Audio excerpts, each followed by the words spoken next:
This is Dr. Business here on location at North Carolina Central University in Durham, North Carolina. I just finished witnessing an incredible musical production presented by the NCCU Theater Department entitled The Color Purple. I'm here with two young ladies, Dr. Asabi and KayMonet, who have worked tirelessly in making this production happen.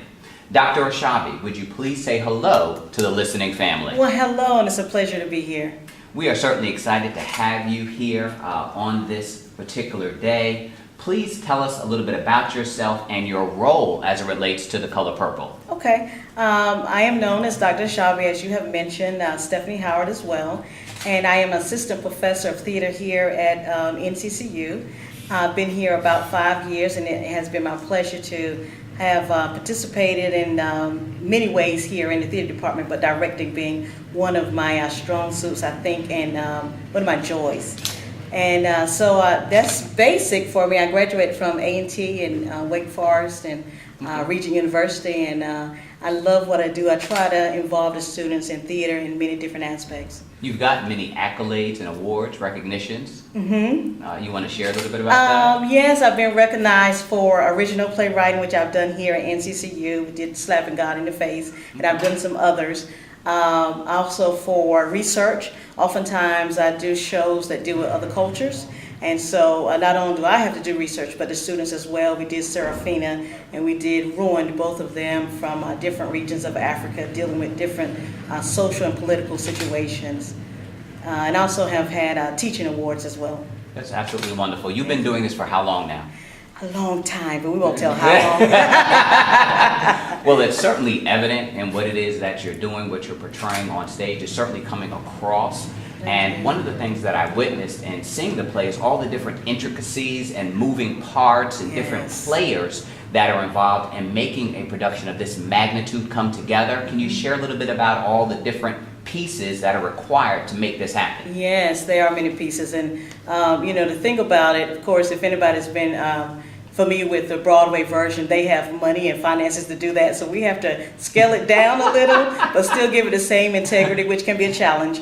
But of course, we have the technical part, which deals with the lights, the setting, etc., the design of that, and that has to fit our department, our space, our budget again. And then the costuming, so all of those are design elements and the spectacle that you see. And then, of course, we have the acting, which is always essential to what we do. And with the musical, then we have the dancing and the music. And so it is an idea of bringing all of those components together. We had a huge cast. Ideally, it was about 35 people in this cast.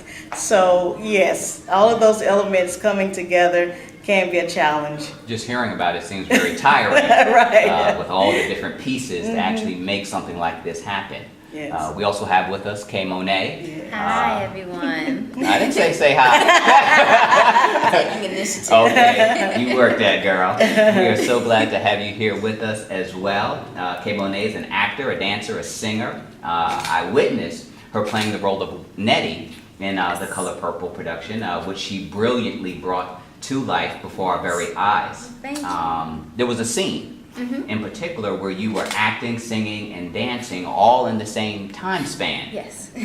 How do you do that? Well, you definitely have to become your character, because your character won't say, oh, I'm singing and dancing and acting at the same time. The character of Nettie, she'll just be like, oh, I'm just telling Celie a story. I'm just sharing with her my culture. So you definitely have to embody the character to realize I'm just dancing how I usually do in Africa, or I'm telling her this story about how I'm helping teach her children, or I'm just singing to her and sharing with her the happiness that I've found in Africa and how strong I've been for her as well back at home. Yeah.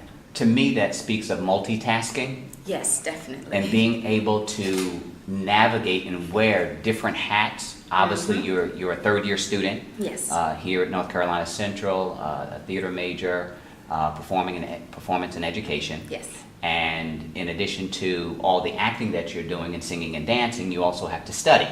You have to go to class, get good grades. You're also a daughter, you also work, and how do you balance all of that when there's only 24 hours in a day? Wow, you definitely have to prioritize. You have to know what's important and what's not important. You have to major in the majors and minor in the minors. You can't get stuck on little things that don't matter, like partying and things like that. Your studies come first, and of course my field is theater, so that's what I love, so that's what makes it easy for me. But it still comes with a lot of hard work and diligence and persistence. Definitely comes along with it. Both of you doing what you do, how stressful is it? It's very stressful. Very. It really calls for commitment and dedication. And I often say, you know you're in the right field when you're so passionate about it. You're very tired, but you go into rehearsal and all of a sudden you're energized. And you walk back out, you're about to faint. But then you know you're doing the right thing. Yeah. What happens when you're juggling all of these balls, trying to make everything work, and a ball drops? You try to pick it up and put it back in the juggle and keep on going, because that happens. But as KayMonet has said, it is about making choices. And oftentimes you have to figure out where should my attention and my focus go at this moment in time. And so that, because it has to come together. That speaks to me stress. Yes. That speaks to me having to deal with emergency situations when they arise. Yes. And obviously the situation and the elements that you guys have to participate with. How do you deal with stress? How do you de-stress? How do you stop from going postal? How do you stop from jumping off of a building? How do you stop from going into depression? How do you stop from throwing in the towel, waving the white flag, and simply saying, I give up? I think it's the finished product in the end. You know that eventually you're going to have a wonderful show, no matter what. So I think all the work is leading up to a wonderful production, and that's kind of your hope in the end for it. And you definitely have to love what you do and do what you love, and that will be the reward in the end. And I think part of it is accepting the stress. I often teach an acting class that studies have shown that an actor, before they go on stage, experiences the same type of stress a pilot experiences when he's about to go flight, and and go off. And oftentimes they don't know what's going to happen. And so our bodies embody that same type of stress for that moment. Right. And so we have to learn. I don't teach my actors to ignore it or to try to get rid of it. We have to channel it in a different direction if possible. So we have to deal with that stress and make it part of what we do. How does prayer, spirituality, eating right, exercise, how does all of this play into that? It plays a very important part. And I oftentimes tell the performers, if you can catch a nap in sometime during the day, take a nap. If you're in rehearsal and you know your time may not come for a while, and you can take a nap and get back up and become energized before, do that. So think about those things. Think about when you can eat during the day. Have your snacks with you, because this is what we have. This is our instrument, our body. Particularly when you have performers like KayMonet who sing, dance, and perform, you have to think about yourself holistically. So very good point to bring out. When you talk about the production and all that's involved and all the different players, you had mentioned earlier you have about 35 cast members that are involved. Does that include technical? No. And so there's technical, Right. there's musicians, Yes. there's sound and lights and the ticket sellers and marketing and advertising people and all of those other pieces which make all of this come together. And oftentimes we forget about all of the other ancillary pieces which are so necessary in making this happen. So now you have this huge monstrosity of a production that's taking place. How do you get the right players on the bus? And more importantly, how do you get them in the right seats on the bus? Right. Well, I was taught that if you cast correctly, 50% of your work is done. And so I try to think about that and consider that in doing my casting, as well as my staff that's around me. So I always try to use capable people who I know will get the job done, and are qualified to do the job, of course. And then within the collegiate setting, of course, we are training. And so it's always my hope as a professor that the training in the classroom will actually take effect when we are on stage and we take on our artistic projects. So I kind of rely on that. When we look at the casting piece, are there specific requirements that you're looking for, specific qualifications, aside from talent?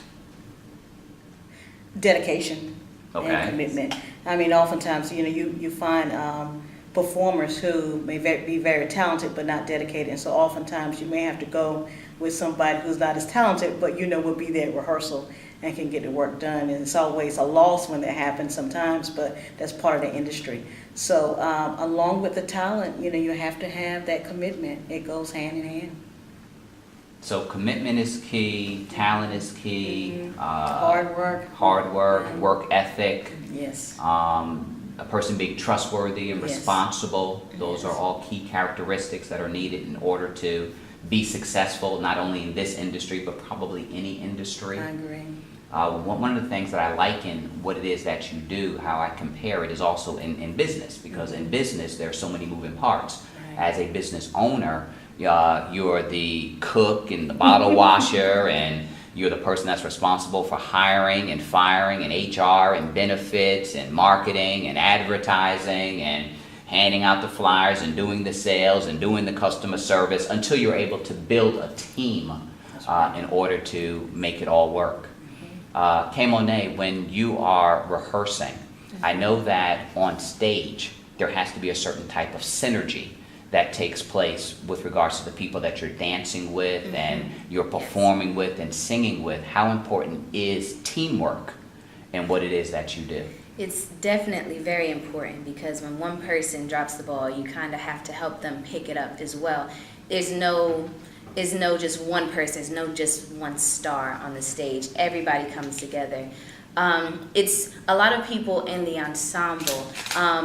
They think that maybe I'm in the ensemble, nobody can see me, I can kind of slack off a little bit, I don't have to smile here, I don't have to dance as hard there. But when you're watching it from the audience, you can definitely see everybody as a whole, and that one sore thumb will definitely stick out.